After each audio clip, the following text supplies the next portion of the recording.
আজকে হয়তো সাদিক কায়েমরে করতেছে, দেখেন কয়দিনের ভিতরে মেঘমল্লার বসুরা তার আগের চেহারায় ফিরে আসছে, খেয়াল করছেন? মানে এই যে স্লাট শেমিং করা, ট্যাগিং করা ও অপরায়ণের রাজনীতি, সে তো তমুক, সে রাজাকার, সে আলবদর, খেয়াল করছেন কতদিনের ভিতরে এটা ফিরে আসছে?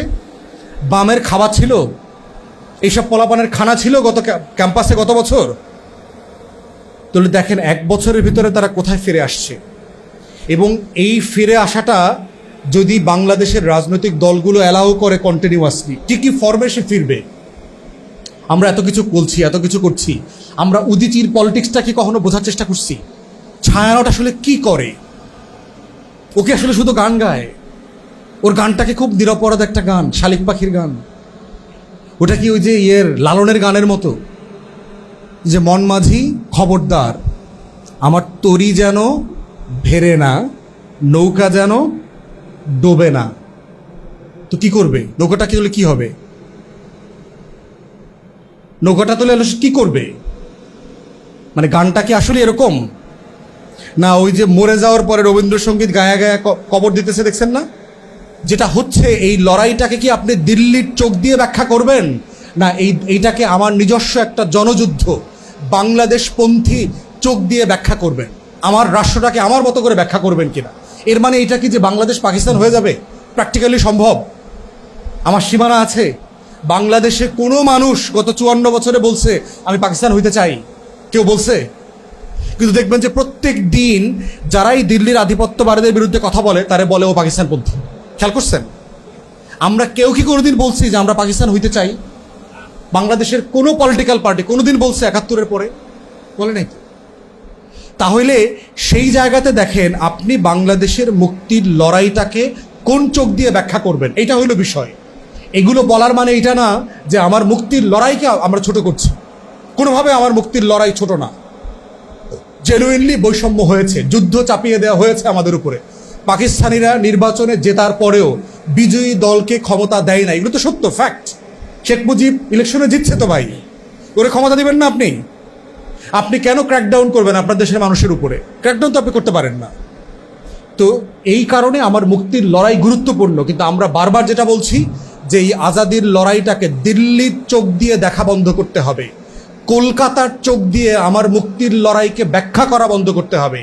এবং এই ব্যাখ্যা করার যে রাজনীতি, যেই রাজনীতির পাটাতনের উপরে দল দাঁড়ায় থাকে, পন্থীরা তৈরি হয়, এইটা না বুঝলে যেটা হবে, 24 নিয়ে এমন বেশি রিগ্রেট করবে। আমরা যারা 24-এর কর্মী ছিলাম, আমাদেরকে লজ্জায় পড়তে হবে যে আমিও ছাত্রলীগ ছিলাম মনে হয় কোন এক সময়, আমিও মনে হয় আসলে আমার ভুল বুঝাইছে। ওই যে ডাকসুরে মনে করছিলাম ক্যান্টিন, এখন থেকে নির্বাচন হয়, আমি বুঝছিলাম যে আসলে এই আন্দোলনটা করলে হাসিনা আরো 5 বছর থাকার কথা ছিল। আরে আপারে পাঠাই দিল ওই পারে, মানে তখন আমারও কষ্ট লাগবে, হাদিরও কষ্ট হবে, আত্মহত্যা করতে মনে চাইবে। এমন লড়াই করলাম যে হাসিনা পালায় গেল। আরে মানে আপনাকে শেমিং করতে করতে, স্লাট শেমিং করতেছে না, মেয়েদেরকে দেখতেছেন না? আমাদের পুরো 24-এর লড়াইটাকে স্লাট শেমিং করবে, পরিকল্পিতভাবে করতেছে। এবং এটার লেয়ার আফটার লেয়ার শেমিং আছে। আজকে হয়তো বিএনপিরে করতেছে না, জামাতরে করতেছে, আজকে হয়তো সাদিক কায়েমরে করতেছে। দেখেন কয়দিনের ভিতরে মেঘমল্লার বসুরা তার আগের চেহারায় ফিরে আসছে, খেয়াল করছেন? মানে এই যে স্লাট শেমিং করা, ট্যাগিং করা ও অপরায়ণের রাজনীতি, সে তো তমুক, সে রাজাকার, সে আলবদর, খেয়াল করছেন কতদিনের ভিতরে এটা ফিরে আসছে? বামের খাবার ছিল, এইসব পোলাপানের খানা ছিল গত ক্যাম্পাসে গত বছর। তাহলে দেখেন 1 বছরের ভিতরে তারা কোথায় ফিরে আসছে। এবং এই ফিরে আসাটা যদি বাংলাদেশের রাজনৈতিক দলগুলো অ্যালাউ করে কন্টিনিউয়াসলি, কি ফর্মে সে ফিরবে? আমরা এত কিছু বলছি, এত কিছু করছি, আমরা উদিচির পলিটিক্সটা কি কখনো বোঝার চেষ্টা করছি? ছায়ানট আসলে কি করে?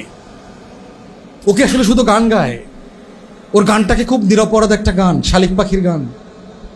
ওটা কি ওই যে লালনের গানের মতো, যে মন মাঝি খবরদার, আমার তরি যেন ভেরে না, নৌকা যেন ডোবে না।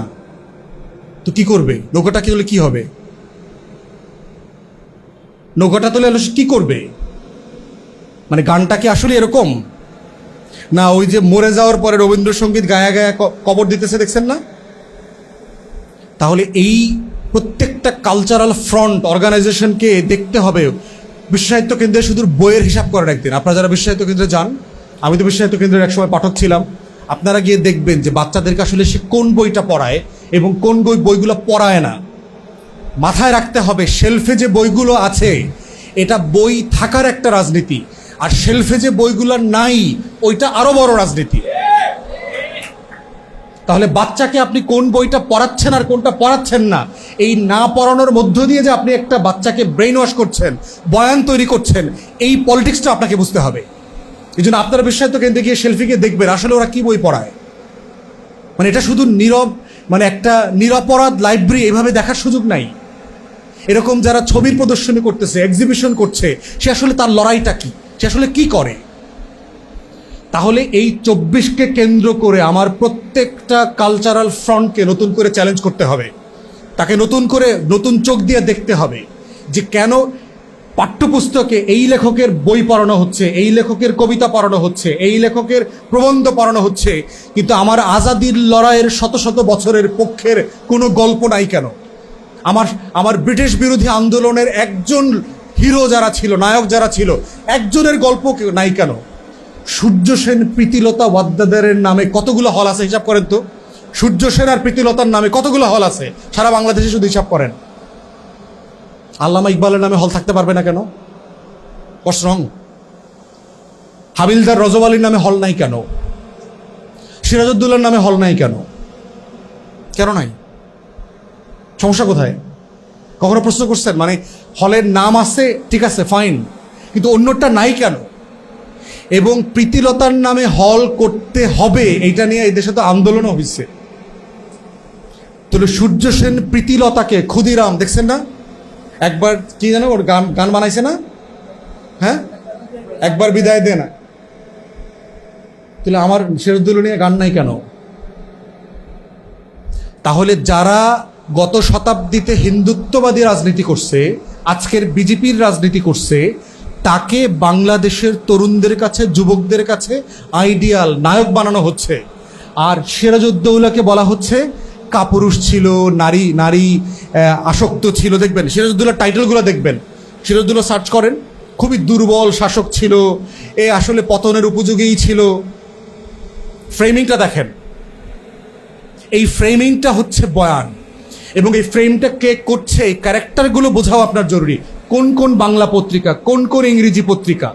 একসময় আমাদের ছোটবেলায় আপনার ওই মৃত্যুর পরে না ফেরার দেশে চলে গেছে এরকম কোনো কথা শুনি নাই কোনোদিন। উনি ইন্তেকাল করেছেন এবং ব্রাকেটে ইন্না লিল্লাহি ওয়া ইন্না ইলাইহি রাজিউন লেখা থাকতো। এখন কি লেখে বড় বড় পত্রিকাগুলা? না ফেরার দেশে চলে গেছেন। দাফন কাফন লেখে না, কি লেখে? শুধু শেষকৃত্য না, লাশরে কি বলে? সব বলে, মরদেহ বলে, খেয়াল করছেন? লাশ বলে না। তাহলে দেখেন এই যে শব্দের মধ্য দিয়ে দিয়ে আমার প্রত্যেকটা শব্দের সাথে কিন্তু আমার বিশ্বাস, আমার লড়াই, আমার ইতিহাসের পরম্পরা জড়িত আছে। ইন্তেকাল শব্দ কি শুধু একটা ইন্তেকাল, একটা ওয়ার্ড, একটা শব্দ না, এটা একটা ফিলিংস, এটা একটা আমার লড়াই, আমার বিশ্বাস, আমার সবকিছু জড়িত আছে। আমার কালচার, আমার তাহজিব তামুদ্দুন সবকিছু জড়িত না এই শব্দের সাথে। ইন্তেকালের মানে কি? শান্ত করা। এই জন্য আরবরা যখন দেখেছি, আরবরা বলে, অমুকের নাম বলে বলে ইন্তেকালা ইলা রাহমাতিল্লাহ, তিনি আল্লাহর রহমতের দিকে চলে গেছেন। আমরা যারা পরকালে বিশ্বাস করি, আমরা তো না ফেরার দেশে বলতে চাই, ওইরকম দেশ নাই তো, আছে? ওই রকম দেশ থাকলে তো মানচিত্রে থাকতো। না ফেরার দেশ নামে তো একটা দেশ থাকলে তো ওইটা মানচিত্রে থাকতো না। মানচিত্রে এরকম কোনো দেশ নাই তো। তাহলে যেই দেশের নাম মানচিত্রে নাই সেটা দেশ হয় কিভাবে? দেশ মানে তো যেখানে গিয়ে বাস করা যায়। তাহলে ওই দেশটা তো বাস করার মতো দেশ না। বাস করার মতো দেশ হইলে তো ওটা মানচিত্রে থাকতো। তাহলে আমি এমন একটা দেশে যাচ্ছি যেই দেশটাকে আসলে আপনি এই শব্দে ব্যাখ্যা করতে পারবেন না।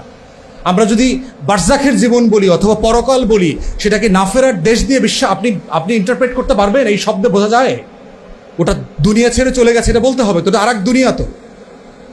তাহলে এইভাবে শব্দ দিয়ে দিয়ে পত্রিকাগুলো কলকাতার শব্দ, সংস্কৃত শব্দ দিয়ে বাংলা শব্দ, যেই বাংলা শব্দ আরবি, ফার্সি, উর্দুর যে ঐতিহাসিক পরম্পরা ছিল, এই শব্দগুলো পর্যন্ত পরিবর্তন করে ফেলেছে। এবং এমন এমন শব্দ আনছে যে শব্দ দিয়ে আমি দিল্লির আধিপত্যবাদের বিরুদ্ধে লড়াই করতে পারছি না। ইনকিলাব শব্দটা শুনলে কেমন মৌলবাদী মৌলবাদী লাগে, তাই না? আমার কয়েকজন বলছে এটা কেমন পাকিস্তানি পাকিস্তানি লাগে, তাই না? খেয়াল করছেন? অথচ ব্রিটিশ বিরোধী আন্দোলনের স্লোগান ছিল ইনকিলাব জিন্দাবাদ।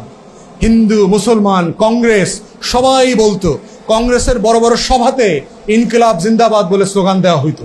এখনো দেওয়া হয়। ভারতের পলিটিশিয়ানরা হিন্দু মুসলমান নির্বিশেষে সবাই এই ইনকিলাব জিন্দাবাদের স্লোগান দেয়। এক্স্যাক্টলি।